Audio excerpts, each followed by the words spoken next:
Hello friends, welcome to Telugu law students. TG last set కి సంబంధించి అలాగే ఏపీ లాస్ట్ సెట్ కి సంబంధించి డేట్లు అనేది ఎక్స్టెండ్ అవడం జరిగింది. టీజీ లాస్ట్ సెట్ మొదట చూసినట్లయితే పేజ్ 2 కి సంబంధించి రేపటి వరకు అయితే మనకు ఎక్సర్సైజింగ్ వెబ్ ఆప్షన్స్ అనేది పెంచడం జరిగింది. మామూలుగా షెడ్యూల్ ప్రకారం ఈ రోజే లాస్ట్ డేట్ ఉండేది, కానీ రేపటి వరకు అయితే మీరు పెట్టుకోవచ్చు.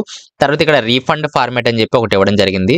ఎవరైతే ఎల్ఎల్బిని టోటల్ గా క్యాన్సిల్ చేసుకోవాలనుకుంటున్నారో, అంటే ఆల్రెడీ పేమెంట్ చేసిన తర్వాత టోటల్ గా క్యాన్సిల్ చేసుకోవాలనుకున్నట్లయితే ఈ రీఫండ్ ఫార్మాట్ ని మీరు ఈ 2 పేజెస్ ని ప్రింట్అవుట్ తీసుకొని ఇవన్నీ కూడా ఫిల్ చేయండి. మీ డీటెయిల్స్, హాల్ టికెట్ నెంబరు, అలాగే candidate name, bank account number, branch, IFSC code ఇవన్నీ కూడా మీరు ఫిల్ చేసి అలాగే జిరాక్స్ అనేది అటాచ్ చేయమంటున్నారు. అలాట్మెంట్ ఆర్డర్ ఒకటి, ట్యూషన్ ఫీ రిసిప్ట్ ఒకటి, ఇన్కమ్ సర్టిఫికేట్ ఇఫ్ అప్లికబుల్ అయితే, bank passbook front page xerox, ఈ 4 పేపర్లు కూడా మీరు అటాచ్ చేసి ఇక్కడ సిగ్నేచర్ చేసేసి అలాగే అడ్వాన్స్డ్ స్టాంప్ రిసిప్ట్ అని చెప్పి ₹1 రెవెన్యూ స్టాంప్ ఒకటి అంటించేసి సిగ్నేచర్ చేసి మీ నేము, క్యాండిడేట్ నేము ఇవన్నీ కూడా ఎంత అయితే అమౌంట్ మీరు పే చేశారో ఆ అమౌంట్ ఇవన్నీ కూడా వేసి మీరు డైరెక్ట్ గా వెళ్ళైనా సరే ఉస్మానియా యూనివర్సిటీలో అందివచ్చు, లేదా పోస్ట్ లో అయినా మీరు పంపించవచ్చు. ఈ విధంగా రీఫండ్ ఫార్మాట్ అయితే మనకి ఇవ్వడం జరిగింది.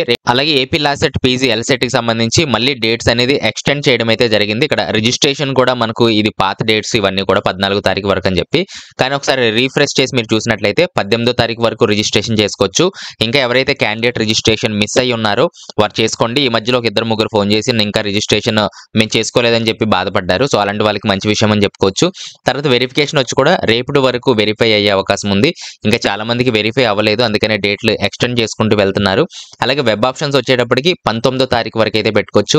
20వ తారీఖు మనకు చేంజ్ ఆఫ్ వెబ్ ఆప్షన్స్ పెట్టుకోవచ్చు, అంటే ఎడిట్ చేసుకోవచ్చు. ఆల్రెడీ ఫ్రీజ్ అయినవన్నీ కూడా 20వ తారీఖు మీకు ఓపెన్ అవ్వడం జరుగుతుంది. తర్వాత రిజల్ట్ అనేది మీకు ఏ కాలేజీలో సీట్ వచ్చిందనే రిజల్ట్ మాత్రం 22వ తారీఖు అయితే రావడం జరుగుతుంది. సో తర్వాత సెల్ఫ్ రిపోర్ట్ వచ్చేసి 22 నుంచి 24 తారీఖుల్లో మీరు డైరెక్ట్ గా కాలేజెస్ కి వెళ్ళి రిపోర్ట్ చేయాల్సి ఉంటుంది. 24 నుంచి క్లాస్ వర్క్ అనేది స్టార్ట్ అవడం జరుగుతుందని అయితే ఈ విధంగా న్యూ షెడ్యూల్ అయితే వాళ్ళు రిలీజ్ చేయడం అయితే జరిగింది. అలాగే టైం టు టైం ఒకసారి కాలేజెస్ లిస్ట్ కూడా చూస్తూ ఉండండి. ఏమైనా కొత్త కాలేజెస్ యాడ్ చేశారా అంటే, పాత కాలేజెస్ లో చాలా వరకు అయితే యాడ్ చేయలేదు మనకు. అవి ఏమన్నా అప్డేట్ అయ్యాయా లేవని చెప్పి కింద కామెంట్స్ లో కూడా తెలియచేయండి. ఏమైనా అప్డేట్ అయినట్లయితే. ప్రస్తుతానికి అప్డేట్స్ ఇవి. ఏదైనా ఉన్నట్లయితే కామెంట్స్ లో తెలియచేయండి. నాతో డైరెక్ట్ గా మాట్లాడాలంటే కాల్ మీ ఫోర్ యాప్ లో నుంచి అయితే మీరు డైరెక్ట్ గా మాట్లాడొచ్చు. నిమిషానికి ₹3 అయితే ఛార్జ్ చేయడం జరుగుతుంది.